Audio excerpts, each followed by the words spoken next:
আসেন ছোট্ট করে আপনাদের সাথে একটা আমার মতামত শেয়ার করি। বাংলাদেশের যে সাংবাদিকগুলো আছে না, রিপোর্টারগুলো আছে, আমার মনে হয় এদের আরেকটু লেখাপড়া করা দরকার। আমি একজন কম শিক্ষিত মানুষ, ছোট মানুষ, তারপর আমার এইটা মনে হয় যে বাংলাদেশের যারা রিপোর্টার আছে, সাংবাদিক আছে, এদের আরেকটু পড়ালেখা করা দরকার। আর কোন জায়গায় থামতে হবে এইটাও তাদের ভালোভাবে জানা দরকার। কালকে একটা ভিডিও দেখলাম চ্যানেল আইয়ের, চ্যানেল আই থেকে দেখি নাই, তাদের যে মাইকটা এইটা চ্যানেল আই লেখা, অন্য একটা পেজে দেখলাম একটা মহিলারে প্রশ্ন করতেছে, সে শপিং করতে আসছে, তাকে প্রশ্ন করতেছে যে আপনার এই ঈদে বাজেট কত। মহিলা বলল তার ফুল ফ্যামিলির বাজেট 5,000 টাকা। ব্যাস, ভালো, এই পর্যন্তই থামা উচিত ছিল সাংবাদিকের, কিন্তু সে মোটেও সেটা করলেন না। সে আবার জিজ্ঞেস করলেন যে অনেকে তো 1 লাখ 1.5 লাখ টাকা দিয়ে শপিং করে, আর আপনারা 5,000 টাকা দিয়ে করতেছেন, আপনার মনে কি? তো ওই মহিলার সাথে সাথে মানে কান্না করে দিছে যে আমাদের এই ইনকাম আমাদের এইটার ভিতর দিয়েই করতে হবে, তাদের ইনকাম বেশি, এই তারা বেশি মানে বেশি টাকা দিয়ে করে। তো মহিলা এইটা বইলা সাথে সাথে কান্না করে দিছে।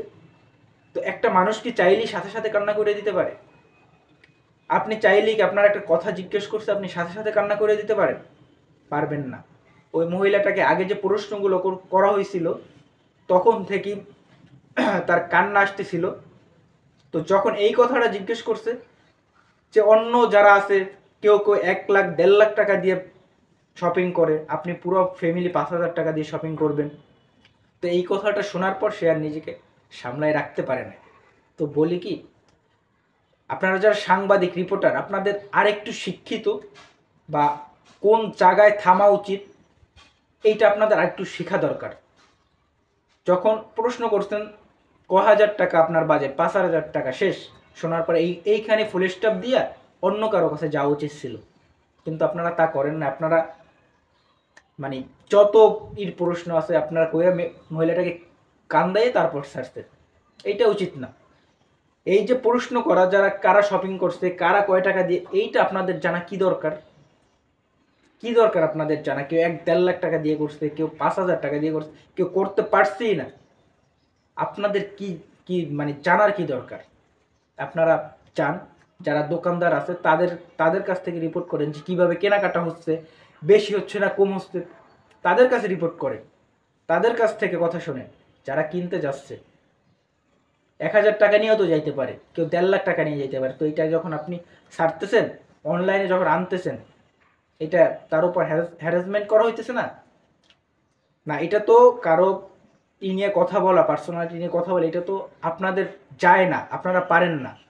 তাই বলে কি কোন জায়গায় থামা দরকার এইটা আপনাদের ভালোভাবে শেখা উচিত, আর আপনাদের আরেকটু শিক্ষিত হওয়া উচিত। আর এই যে শপিং মলে যে এরকমের প্রশ্ন করা, কয় টাকার শপিং করলেন, আপনার বাজেট কত, আপনি কে শপিং করলেন, এইগুলো প্রশ্ন করা বন্ধ করুন। এই ভিউ ব্যবসা বন্ধ করুন। আপনাদের যদি প্রশ্ন করতে ইচ্ছে করে, যারা শপিং মলের যারা দোকানদার আছে তাদের কাছে গিয়ে প্রশ্ন করেন যে কেমন বেচা কিনা হইতেছে, কোনটা কি বেচা কিনা হইতেছে, মেয়েদের পোশাক বেচা কিনা হইতেছে না পুরুষের পোশাক বেচা কিনা হইতেছে, এইগুলো যা জিজ্ঞেস করেন। শুধু শুধু এক একজনকে ধইরা তাদেরকে অপমান করেন না, তাদেরকে আর লজ্জা দিয়েন না।